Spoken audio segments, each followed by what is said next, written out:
Përshëndetje, përshëndetje të nderuar miq të mi, faleminderit shumë që jeni pjesë e kanalit të Monitor TV për të ndarë së bashku ngjarjet edhe lajmet më të fundit.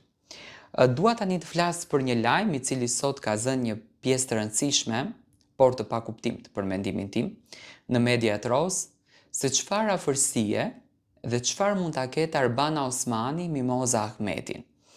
Dhe pse Mimoza e ka gjithë të suportin. Tani Mimoza Ahmeti dhe Arbana Osmani janë çdo gjë, por nuk janë asgjë. Si mendoni që janë çdo gjë dhe nuk janë asgjë? Mimoza është një artiste shumë dimensionale dhe vlera e saj ka qenë para Ferma VIP. Emri i saj ka ekzistuar para Ferma VIP. Nuk e bëri Ferma VIP Mimozën. Ferma VIP thjesht ja nxori vlerat që publiku nuk kishte patur mundësinë dhe shanca që t'i njeh. Nga ana tjetër, kemi Arbana Osmanin, që është një moderatore jashtëzakonshme, një moderatore fantastike, e cila në këtë mes, domethënë ka dhënë një kontribut fantastik në median shqiptare. Dhe fama e saj e ka bërë çdo gjë dhe famën e Mimozës me njëra tjetrën. Arbana Osmani dhe Mimoza Ahmeti nuk janë asgjë ndërmjet veti, domethënë nuk janë as familje, nuk janë as rreth. Unë kam zbuluar një kot realisht produksionit të fermës që këtë vit, dhe flasim organizimi që bën Arbana, nuk është toleruar në asnjë mënyrë që brenda në fermerët të cilët do të ishin pjesë e kastit të jenë njerëz të cilët kanë lidhje familjare me moderatoren, opinionistin apo qoftë edhe regjizorin.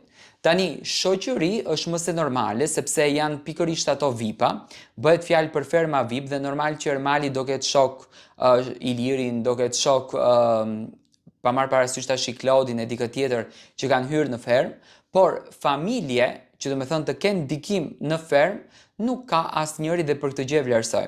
Arbana dhe Mimoza nuk janë asgjë. Po thjesht Arbana ka krijuar një konsiderat veçantë për Mimoza Ahmetin, sepse Mimoza Ahmeti i arriti namin këtij kastit. Po të mos ishte Mimoza, ferma këtë vit do të ishte shumë e vështirë për të kapur viralitet, për të shkuar gjysmë milioni gjatë gjithë kohës në live kur transmetohet Prime-i, do të ishte shumë e vështirë që ta arrinin këtë famën që ka bërë. Por mbi të gjitha, unë mendoj që Mimoza është një personazh e cila u bë pjesë të gjithë familjeve shqiptare, jo vetëm e Arbanës, dhe ka krijuar atë komoditetin që të gjithë ta quajnë motrën, nënën, vajzën, bijën e tyre dhe ta mbështesin dhe ta duartrokasin. Do të thënë, është një grua e jashtëzakonshme, por që të ketë diçka lidhje familjare mes tyre, ky lajm nuk është i vërtetë.